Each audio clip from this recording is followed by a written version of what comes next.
Hi guys, I hope you all are doing great.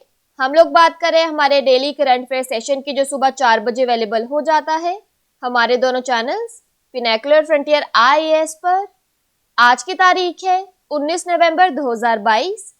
दोनों channels को subscribe करें, bell icon को जरूर प्रेस करना है ताकि हमारी आने वाली हर वीडियो की नोटिफिकेशन आपको मिल सके। हमारी दो वेबसाइट्स हैं sascglpnekal.com और baljeetdhaka.com। साथ ही साथ for daily videos, PDF and monthly magazine आप हमारे टेलीग्राम हैंडल्स फ्रंटियर आईएएस और SASGLPNEKAL ऑनलाइन को ज्वाइन जरूर करें।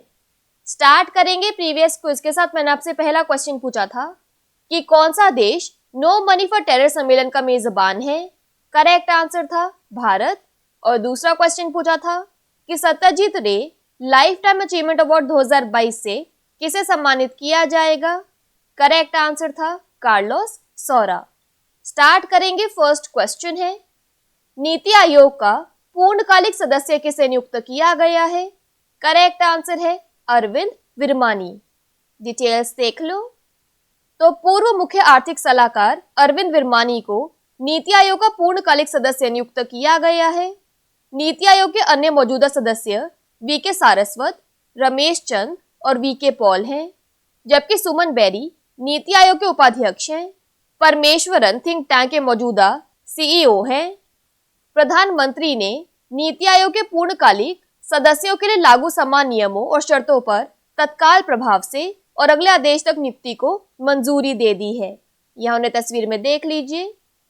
नेक्स्ट क्वेश्चन है, सीबीडीसी के रिटेल पायलट प्रोजेक्ट पर काम करने के लिए आरबीआई द्वारा किस बैंक को शॉर्टलिस्ट किया गया है। करेक्ट आंसर है उपरोक्त सभी, यानी एसबीआई, आईसीआईसीआई बैंक और एचडीएफसी बैंक। डिटेल्स देख लो। तो भारतीय रिजर्व बैंक ने भारतीय state bank, ICICI bank, HDFC bank और आईडीएफसी फर्स्ट बैंक को डिजिटल बाजार के लिए अपनी डिजिटल मुद्रा के लिए एक पायलट प्रोजेक्ट पर काम करने के लिए अनुबंधित किया है। रिपोर्ट में इस मामले से परिचित लोगों का हवाला दिया गया और कहा गया कि आरबीआई पायलट को चलाने के लिए और बैंकों को जोड़ सकता है, जो जल्द ही लॉन्च होने की उम्मीद है। केंद्रीय बैंक डिजिटल मुद्रा यानी central bank digital currency CBDC का परीक्षण करने के लिए आरबीआई दो मोर्चों पर काम कर रही है। एक थोक बाजार यानी होलसेल मार्केट के लिए, जिसके लिए एक पायलट परियोजना पहले से ही चल रही है, और दूसरा खुदरा यानी रिटेल के लिए। डिजिटल रुपए होलसेल सेगमेंट के लिए पायलट 1 नवंबर को शुरू हुआ। इस पायलट में 48 जी-सेक ट्रेड किए गए और यह 275 करोड़ रुपए के थे। आरबीआई द्वारा जारी डिजिटल मुद्रा का उद्देश्य नकदी पर निर्भरता को कम करना है, क्योंकि भारतीय अर्थव्यवस्था में यह कुल खुदरा लेन देन का लगभग 80% है। यहाँ मैं ऐड कर दूं कि इन टोटल 5 बैंक्स का फिलहाल नाम लिया गया है। सबसे पहले SBI, then we have ICICI bank, HDFC bank, IDFC bank और एक और है दैट इज येस बैंक। तो इसको आप ध्यान रखना। नेक्स्ट क्वेश्चन है, किस देश के 2023 में दुनिया के सबसे अधिक आबादी वाले देश के रूप में चीन को पार करने का अनुमान है। करेक्ट आंसर है भारत। डिटेल्स देख लो। तो संयुक्त राष्ट्र की विश्व जनसंख्या संभावनाएं 2022 के 27वें संस्करण के अनुसार भारत के 2023 में दुनिया के सबसे अधिक आबादी वाले देश के रूप में चीन को पार करने का अनुमान है। इस वर्ष 1.4 बिलियन से अधिक निवासियों की गिनती होगी। संयुक्त राष्ट्र के सबसे हालिया पूर्वानुमानों के अनुसार विश्व जनसंख्या 2030 में 8.5 बिलियन, 2050 में 9.7 बिलियन और 2100 में 10.4 बिलियन तक पहुंच सकती है। दूसरे शब्दों में जनसंख्या वृद्धि अब धीमी हो सकती है। जनवरी 2020 और दिसंबर 2021 के बीच कोविड-19 महामारी से संबंधित लगभग 14.9 मिलियन मौतों का अनुमान लगाने वाली विश्व स्वास्थ्य संगठन की पिछली रिपोर्ट का हवाला देते हुए संयुक्त राष्ट्र की रिपोर्ट में कहा गया है कि जन्म के समय वैश्विक जीवन प्रत्याशा 2019 में 72.8 साल से गिरकर 2021 में 71 साल हो गई।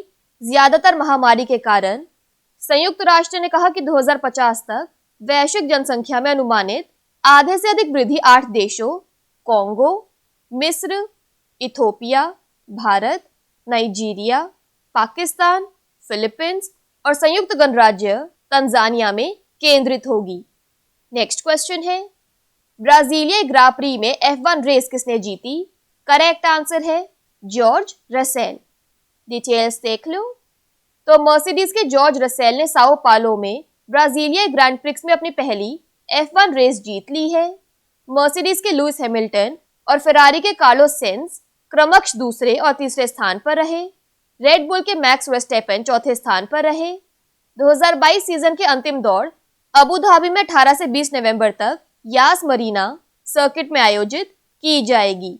यहां तस्वीर में देख लीजिए।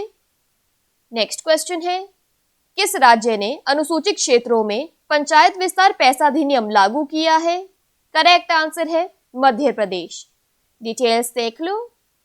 तो मध्य प्रदेश सरकार ने राज्य में अनुसूचित क्षेत्रों में पंचायत विस्तार पैसा अधिनियम लागू किया है। राज्य सरकार द्वारा जनजाति गौरव दिवस के अवसर पर आयोजित समारोह में राष्ट्रपति द्रौपदी मुर्मू ने इसकी औपचारिक घोषणा की। अधिनियम का उद्देश्य ग्राम सभाओं की सक्रिय भागीदारी के साथ आदिवासी आबादी को शोषण से बचाना है। यह विशेष रूप से प्राकृतिक संसाधनों के प्रबंधन के लिए अनुसूचित क्षेत्रों में ग्राम सभाओं को विशेष अधिकार भी देता है। मध्य प्रदेश के मुख्यमंत्री शिवराज सिंह चौहान ने भी स्पष्ट किया कि यह पहल किसी समुदाय के खिलाफ नहीं है और इसका उद्देश्य आदिवासी समुदाय को सशक्त बनाना है। बात करें यहाँ पर मध्य प्रदेश की, तो इसके डैम्स रिवर्स में आता है Gandhi Sagar dam Chambal, Indira Sagar dam Narmada. National parks में आता है कान्हा टाइगर रिजर्व, पन्ना नेशनल पार्क, पेंच नेशनल पार्क और बंधवगढ़ नेशनल पार्क। मध्य प्रदेश की कैपिटल है भोपाल। गवर्नर है मंगूभाई छगनभाई पटेल। Chief minister Shivraj Singh Chouhan. इसकी वर्ल्ड हेरिटेज साइट्स में आता है बुद्धिस्ट मॉन्यूमेंट्स एट सांची और Khajuraho group of monuments. Next question है, किस संगठन ने जलवायु परिवर्तन प्रदर्शन सूचकांक CCPI 2023 प्रकाशित किया? करेक्ट आंसर है उपरोक्त सभी, यानी German watch, New Climate Institute और क्लाइमेट एक्शन नेटवर्क। डिटेल्स देख लो। तो जलवायु परिवर्तन प्रदर्शन सूचकांक 2023 3 पर्यावरण गैर सरकारी संगठनों द्वारा जारी और प्रकाशित किया गया था। Germanwatch, New Climate Institute और Climate Action Network CAN International. सूचकांक में भारत 63 देशों में से 8वें स्थान पर पहुंचने के लिए 2 पायदान ऊपर चढ़ गया। ये पॉइंट ध्यान से सुनना है। परफॉर्मेंस को असेस करने के लिए 4 कैटेगरीज बनाई गई हैं, जिसमें 14 इंडिकेटर्स हैं। सबसे पहले GHG उत्सर्जन यानी ग्रीन हाउस गैस एमिशन, इसका टोटल वेटेज है 40%। उसके बाद नवीकरणीय ऊर्जा यानी रेन्यूएबल एनर्जी 20%, ऊर्जा उपयोग यानी एनर्जी यूज 20% और जलवायु नीति यानी क्लाइमेट पॉलिसी 20%।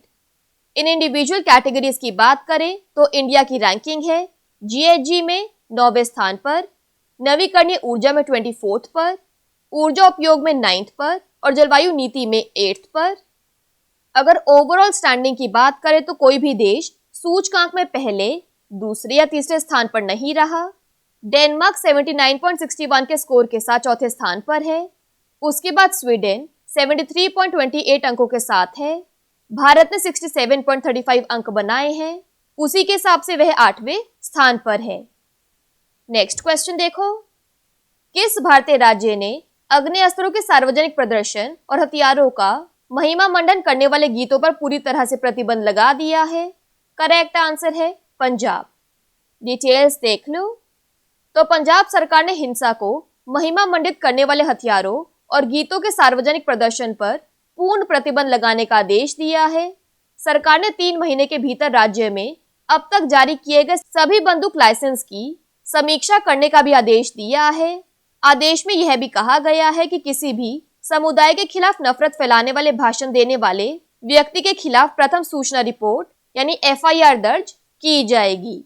बात करें यहाँ पर पंजाब की, तो इसमें आता है Ranjit Sagar dam Ravi, Patiari dam Indus, Parch dam Indus. Punjab की कैपिटल है चंडीगढ़। गवर्नर है बनवारी लाल पुरोहित। CM है भगवंत मान। नेक्स्ट क्वेश्चन है, स्विट्जरलैंड पर्यटन के मैत्री राजदूत यानी फ्रेंडशिप एम्बेसडर के रूप में किसे नियुक्त किया गया है? करेक्ट आंसर है नीरज चोपड़ा। डिटेल्स देख लो। तो स्विट्जरलैंड पर्यटन ने ओलंपिक स्वर्ण पदक विजेता नीरज चोपड़ा को मैत्री राजदूत नियुक्त किया है। भारतीय खिलाड़ी अपनी नई भूमिका में देश में अपने अनुभवों को साझा करेंगे ताकि इसे आउटडोर के लिए एक आदर्श गंतव्य और बाइकिंग, लंबी पैदल यात्रा और सॉफ्ट और चरम साहसिक कार्य के लिए सर्वश्रेष्ठ गंतव्य के रूप में प्रदर्शित किया जा सके। यह उन्हें तस्वीर में देख लीजिए। बात करें यहाँ पर स्विट्जरलैंड की, तो इसकी कैपिटल है बर्न, करेंसी है स्विस फ्रैंक। नेक्स्ट क्वेश्चन है, विश्व दर्शन दिवस यानी वर्ल्ड फिलोसफी डे कब मनाया जाता है? करेक्ट आंसर है नवंबर के तीसरे गुरुवार। डिटेल्स देख लो। तो विश्व दर्शन दिवस हर साल नवंबर के तीसरे गुरुवार को मनाया जाता है। इस साल यह 17 नवंबर को पड़ रहा है। संयुक्त राष्ट्र शैक्षिक, वैज्ञानिक और सांस्कृतिक संगठन यूनेस्को ने 2005 में इसे अंतर्राष्ट्रीय दिवस घोषित किया, लेकिन इसमें भी चिल्ड्रंस डे की तरह चेंजेस हैं। विश्व दर्शन दिवस पहली बार 21 नवंबर 2002 को मनाया गया था। यूनेस्को का उद्देश्य दर्शन के बारे में सार्वजनिक जागरूकता बढ़ाना और यह कितना महत्वपूर्ण है, न केवल आज की दुनिया को जोड़ने के लिए बल्कि अतीत और वर्तमान के साथ साथ भविष्य की और बेहतर समझ के लिए भी है। लास्ट क्वेश्चन है आज के सेशन के लिए, 65वां वार्षिक ग्रैमी पुरस्कार किस शहर में होगा? करेक्ट आंसर है लॉस एंजलिस। डिटेल्स देख लो। तो 5 फरवरी 2023 को लॉस एंजलिस में 65वें वार्षिक ग्रैमी अवार्ड्स होने हैं। रिकॉर्डिंग अकादमी ने 65वें वार्षिक ग्रैमी पुरस्कारों के लिए नामांकित व्यक्तियों की पूरी सूची जारी कर दी है। 65वें वार्षिक ग्रैमी अवार्ड्स के शीर्ष नामांकन बियॉन्से और एडल से हैं। बियॉन्से ने ग्रैमी पुरस्कारों के लिए नामांकित व्यक्तियों की पूरी सूची में 9 स्थान हासिल किए हैं।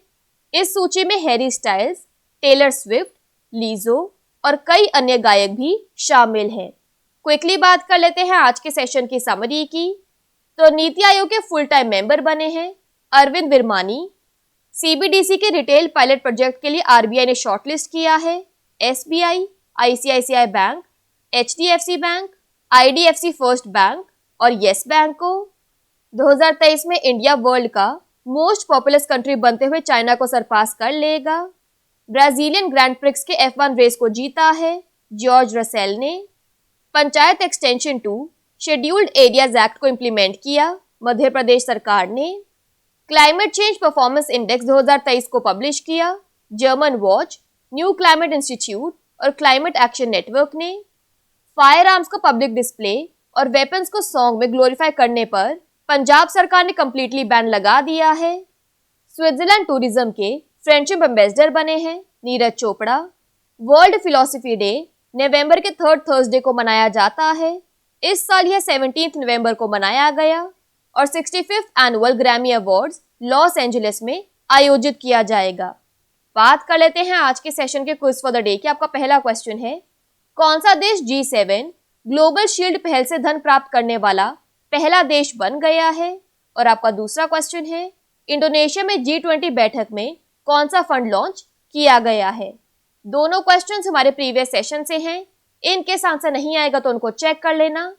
दोनों चैनल्स को सब्सक्राइब करें, बेल आइकन को जरूर प्रेस करना है ताकि हमारी आने वाली हर वीडियो की नोटिफिकेशन आपको मिल सके। हमारी दोनों वेबसाइट्स और टेलीग्राम हैंडल्स को ज्वाइन जरूर करना है। Thank you so much. I will see you in my next session.